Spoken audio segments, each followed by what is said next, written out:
Please be fit, please be fit. Hello. Oh, piss off. I think I miss you sometimes, like the stars miss the sun when you're running inside. My head, please carry me, carry me, carry me home. I spend all of the love I saved.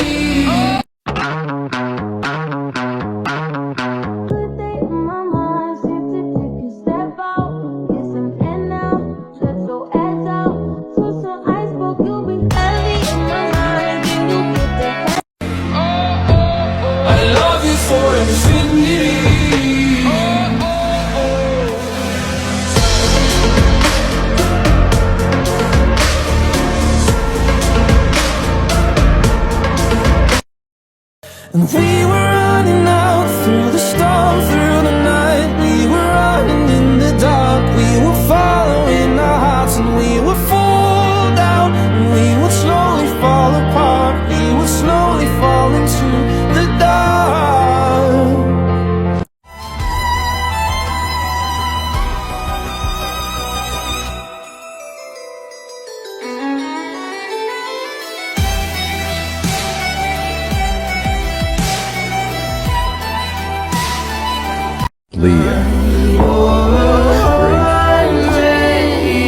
Need a place to hide, but I can't find one. It wouldn't feel alive outside. I can't find. Tell me, are you just getting by? Where there is desire, there is gonna be a flame. Where there is a flame, someone's bound to get burned. But just because it What's wrong? What is it? How I love being a woman. True that I saw her hair like the branch of a tree, willow dancing on air before cover. Is this taboo? Baby, we built this house on memories. Take my picture now, shake it till you see it, and when you.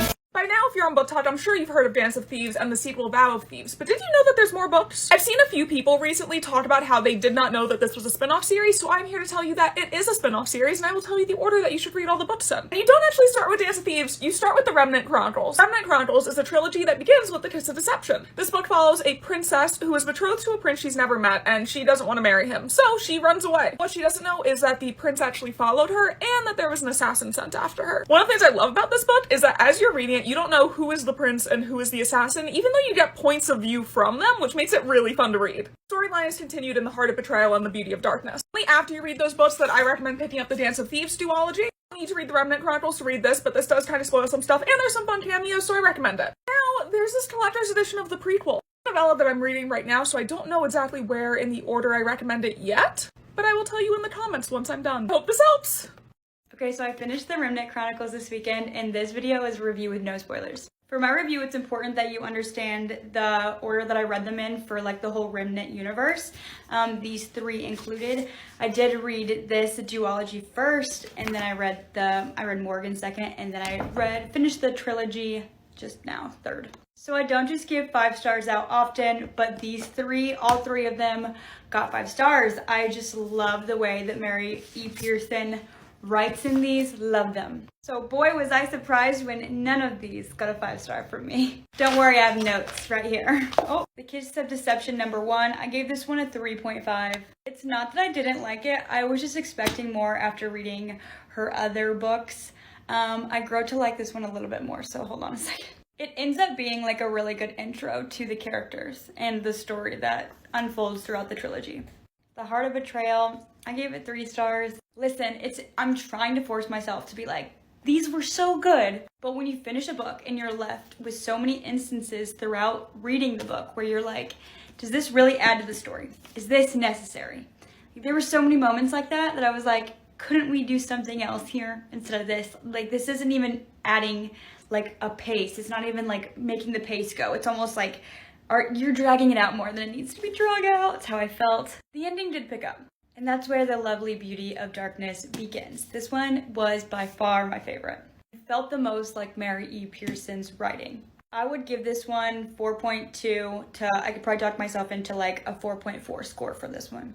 I don't know if just because like these are this was like the first trilogy that she came out with or whatever, and then these were later, so she found her voice more. That's why I was like kind of more attached to like her voice as it progresses character development.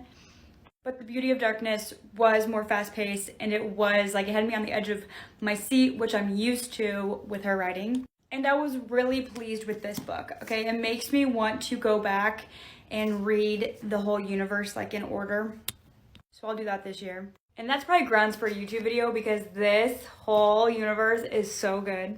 The trilogy is just, it just doesn't sit as my favorite right now. And that's okay. We all have different opinions. I remember watching a video one time after I got done with these and we're like, 5 star, 5 star. Like I just kept throwing 5 stars at these. And I remember seeing like a big book talker be like, why are you guys like all obsessed with these books when these ones exist? And then I read it and I'm like, what are you talking about? So I mean, it's just my opinion, you know. I highly suggest reading Morgan first though before you read any of them. And then these, and then these. That's the order. So that's how I felt. Now if you've read these, go to the next video. I have some shit to talk about. Have a great day.